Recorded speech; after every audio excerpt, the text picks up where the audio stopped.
the towns of Britannia. And so we showed off a little bit of our map before. We really tried to work hard on making it prettier, also present more information as well. So you can see like around these villages, you get information about what they're producing. This is like a tanning area as well, so it's producing leather hides, that kind of thing. If we just pause here as well. So we see that we have this small party of 7 troops, and what it is a bandit party, right? Mountain bandits, and what mountain bandits do, or any bandits, is they're bullies. So they're picking on our peasants, and they're disrupting the flow of our economy. So what we want to do is chasing peasants there, right? No, that's more bandits actually. We're infested right now. And it's chasing the bandits. Yeah, but we'll let's get to a fight with these mountain bandits and try to take them out. We're actually slightly outnumbered, but relying on Sten's ability here, we should hopefully see us through. We're sort of pretty well equipped as well, so let's just jump straight into the fight, I think.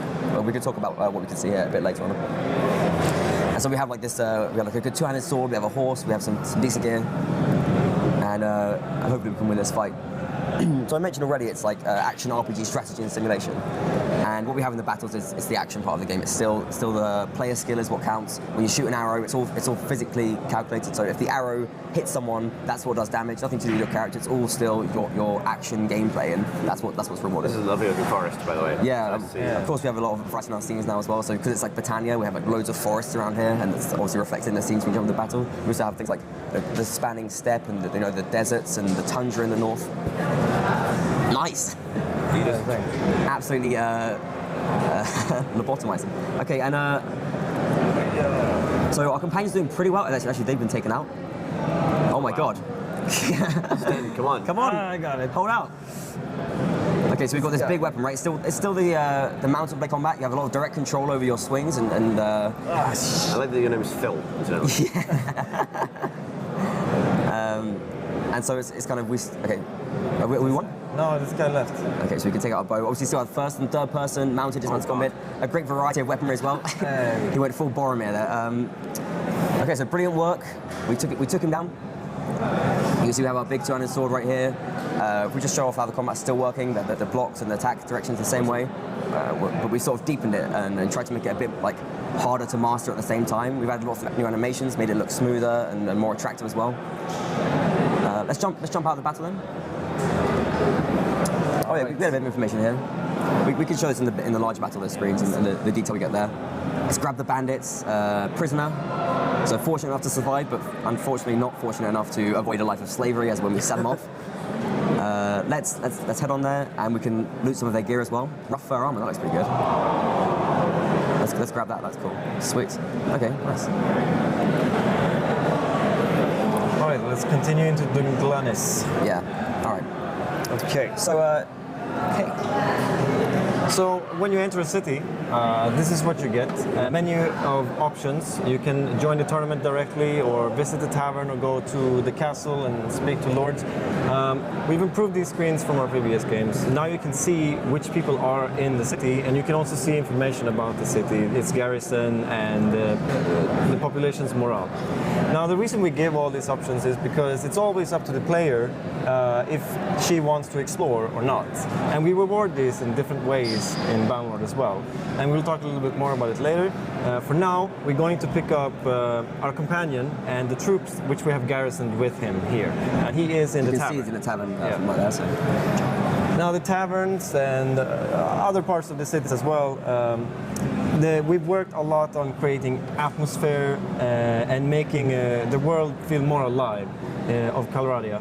And the townspeople, companions, travelers, they're all coming into the tavern and drinking together. You can also sit with them. If you sit next to this guy, he'll turn towards you and like hang out with you. There's also, since this is a Battanian town, you will see Battanian architecture, people wear Battanian clothes, they play Battanian music, and you can even play a Battanian type board game, which we have board games for all different cultures. 6 different board games. Yes.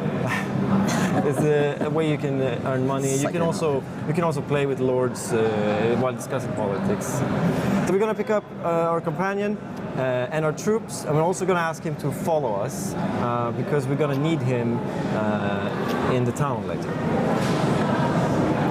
I guess it's sort of one of the ways that we're really adding to the things that you can do in towns as well. So we've made the towns much more bigger and more interesting, but there's also much more gameplay there as well. There's much more things to do. So we're going to show you, as we walk through a town, one of the ways in which you can sort of are rewarded for exploring around the different areas. So as we head out of the tavern, we find ourselves in the centre of this Britannian town of Dungannon, and what we can do before we do anything else actually is we can ask him to run around and gather up all of our companions in the town. So he does that. He does that like live. He's going to go run and get them. They're going to start running. So he's back. One was just saying like a relay race. Yeah, exactly. And he's going to start heading around and picking up everyone else as well. But while he's doing that, we can walk around the town and take a look at the marketplace as well. If you have a look up there, you can see the castle. So obviously that's where the Lord is. We can go up there, speak to him.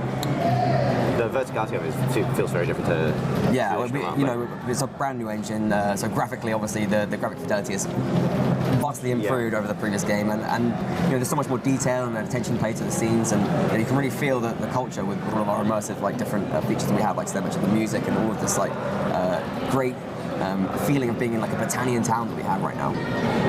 This is the marketplace, and obviously you can go there, speak to the sellers, you can buy and sell goods, of course, yourself. These sellers are sort of, they're like the town sellers, right? So the profits that they make, a cut of those goes to the local lord. We also have private enterprise, and we're going to sort of talk a bit about that in a second as well. So that's like a new feature in the game. Is everyone with us? Yeah, they're all here. All guys. So we're ready to show another new feature, which we're very excited about as well. Highly player requested. It's crime. Yes. Oh, awesome. So let's sort of see how this works in the game. You want to try to mess them up? I'm going to take over. Right. There's a lot of them. So as you can see here, there's some thugs here that has taken over this part of the city, and basically what you can do is that you can mess them up and make sure that no crime is going on here. Let's provoke them, right? Yeah, let's provoke them. Let's take this part of the town from them. Go. He didn't last long. Yeah, our companion's doing pretty well actually, it seems. Nice. Oh, sweet. Good job. You really murdered those guys. Yeah, they did much better than against the mountain bandits. Yeah.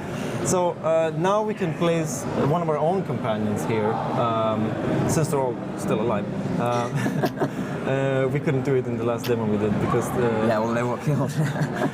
So, that will stop other thugs from coming and creating crime. So we're sort of helping the economy to be stabilized in the city. What we also can do, which is completely new as well, of course, if we have a companion that has the trait of being sort of criminal, we can start our own criminal enterprise here and take money for ourselves.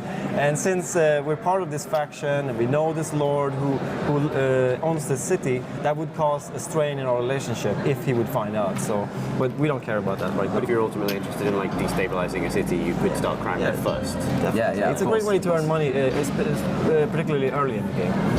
That's cool. Yeah, so now we got some dudes here. Yeah, these are also on there.